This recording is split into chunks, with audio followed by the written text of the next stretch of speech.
Thanks, dear viewers, for joining us on this edition of the 6 p.m.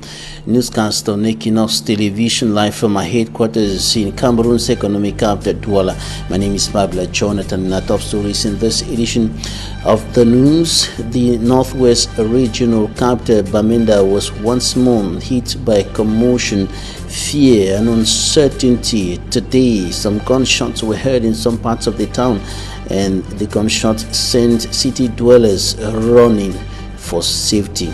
Also in this newscast, we will talk about security, rising insecurity in Buda in the west region of the country, and elements of the National Gendarmerie are stepping up the fight against suspected bandits.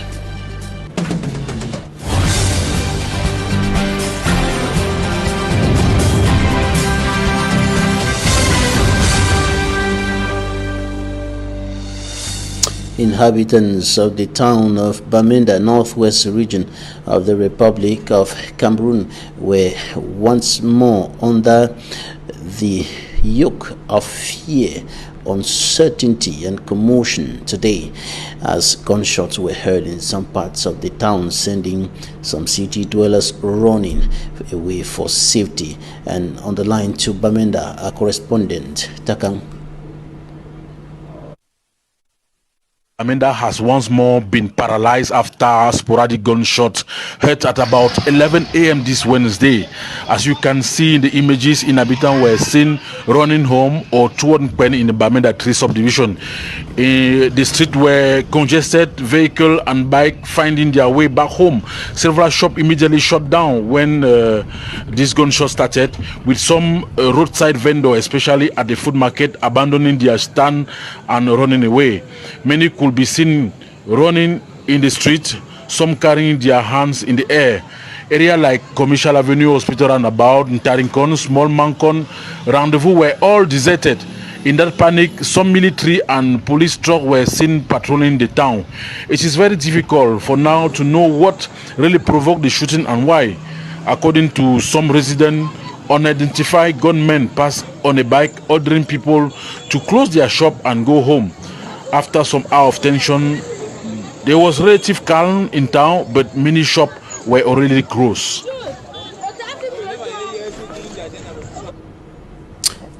ETV's Frederick Takang reporting there from the northwest regional capital, Bamenda, and relative calm has returned to the town after the gunshots that characterized some parts of the town today. And the Secretary General of the Popular Action Party, Lena Fabrice, says time has come for political parties of the opposition to rally in a common front and urge Cameroonians and stir up Cameroonians to stand up and force or press for change in the country. He thinks that no change can come through elections in Cameroon in the present context. Take a listen to Fabrice Lena. The Popular Action Party had been working on a common front for opposition parties to come together. Not only opposition parties, civil society organizations, and the Cameroonian people, the population that have been suffering dictatorship for the past 38 years, to come together under a common platform that is not of political interest or political positioning, but for the interest of a resistance front. We have observed in this country that elections cannot solve the problem of Cameroonians. Only extra-institutional means can save us at this moment, which is non-violent manifestation. The reasons can be the Anglophone crisis, the socio-political crisis, the poor management of the COVID-19 fund, the poor management of the Boko Haram crisis, the economic hardship. But we should come together. That is our focus. It is in this light that the Popular Action Party was very delighted to receive a letter of invitation for common action from the CRM party, and we responded yes and pledged to work as partners, calling other progressive forces to come together so that together we can look how to go about this without necessarily coming up with chaos, especially as the present regime had already dragged the country to a lot. Fabrice Lena, Secretary General of the Popular Action Party, speaking there. And now in the far north region of the country, administrative authorities are now finding solutions to the problem created by the collapse of a bridge in the Marwa. And of course, the authorities were meeting a crisis meeting to discuss the problem affecting a great proportion of the neighborhood of the town of Marwa, and of course hindering circulation and business activities between Chad and Cameroon. Immaculate Fogwe reports. Few days after an exclusive report done by the Equinoxe team showing the untold suffering of the famine-stricken population of the far north region of Cameroon, a crisis meeting was immediately convened by the governor of the region, Midiawa Bakari. The meeting sought to bring up lasting solutions to the plight of the people. À l'analyse, nous avons été amenés de prendre des mesures.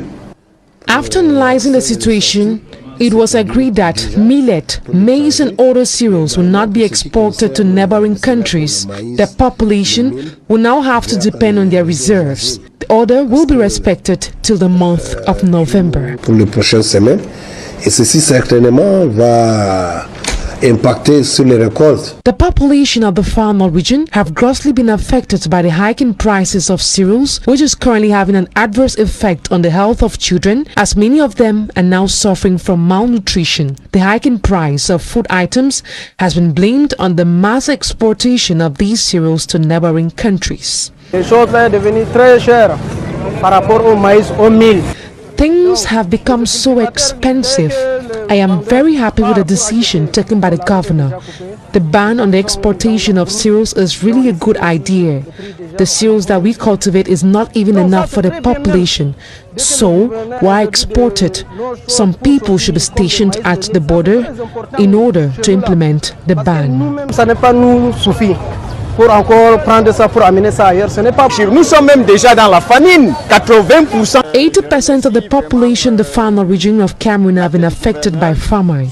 I appreciate the action of the government. At least it will enable us have something to eat. 2 weeks ago, a lot of heavy-duty trucks could be seen exporting cereals to neighboring countries. Donc c'est un acte vraiment qui a apaisé les populations. The population of the far north region of Cameroon are in dire need of support from the government and persons of goodwill in order to be able to survive. Immaculate Fogwe reporting there on the problem of famine in the far north region of the Republic of Cameroon. Now to Buda in the west region of the country. Elements of the national gendarmerie are stepping up the fight against rising insecurity. Some suspected armed bandits who got into a shootout with elements of the national gendarmerie recently have been identified. Ismanji Kangebe reports. Curious population of Mbuda gather around the gendarmerie van. They want to be counted among those who witnessed the killing of an alleged bandit who has been terrorizing the population of Mbuda for a while now.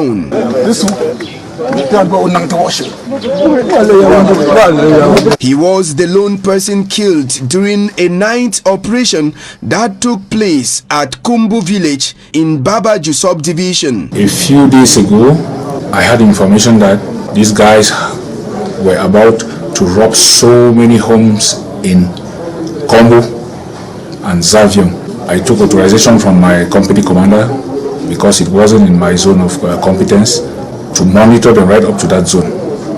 He gave me the authorization, so I went there with 2 of my boys first day, they came only 2 of them to study the place, how they can operate. The second day, they came 7 of them, still just to study and put in place their plan of action. The 7 alleged armed bandits have been terrorizing the inhabitants of Mbuda and Babaju, but they never knew they were being trailed by security forces. I have been monitoring these armed robbers for many weeks now.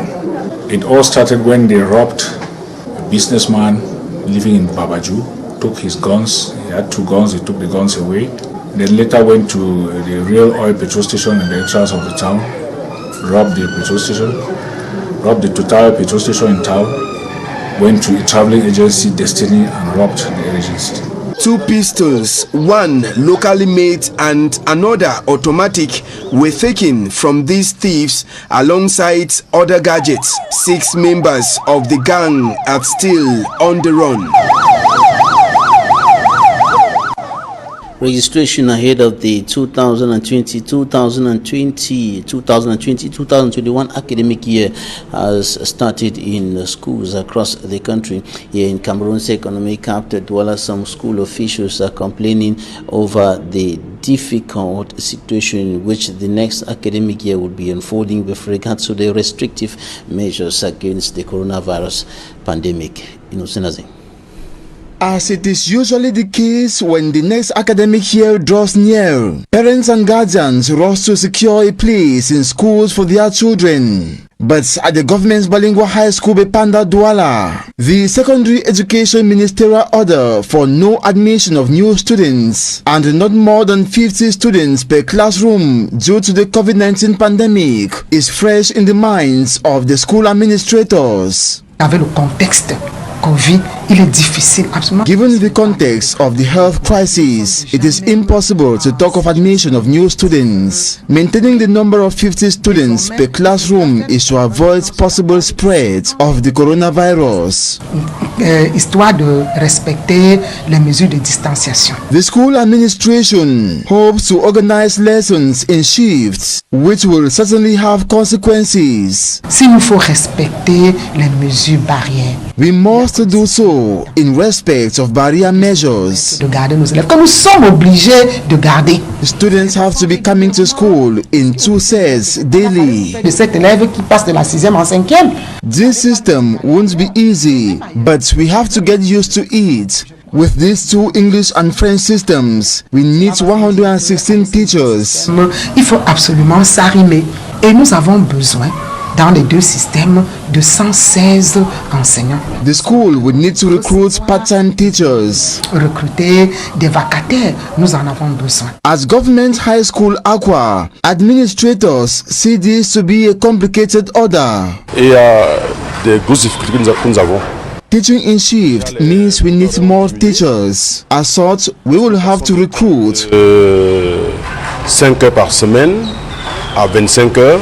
During this period, classrooms will be empty. Étant donné qu'il y a plus de salles qui seront ouvertes en système de mi-temps, donc plus d'enseignants et moins d'heures de cours par matière. Registration for secondary school students opened September 1st. The official back-to-school date has been fixed for October 5th, 2020.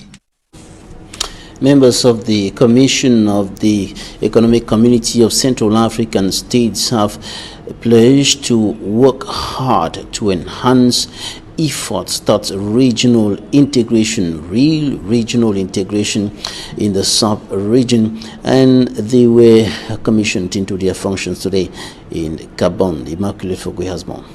Jean-Pierre Coutois called for the respect of the Constitution. He equally added that dialogue is primordial for the holding of a peaceful election. In the Central African Republic, United Nations human rights experts are calling for ceasefire from all stakeholders in order to ensure free elections in the country. They called on armed groups to immediately lay down their arms as agreed under the 2019 peace agreement.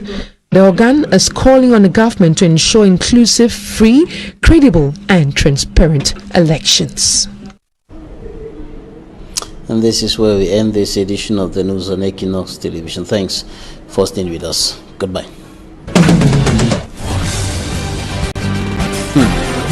Okay. Not late for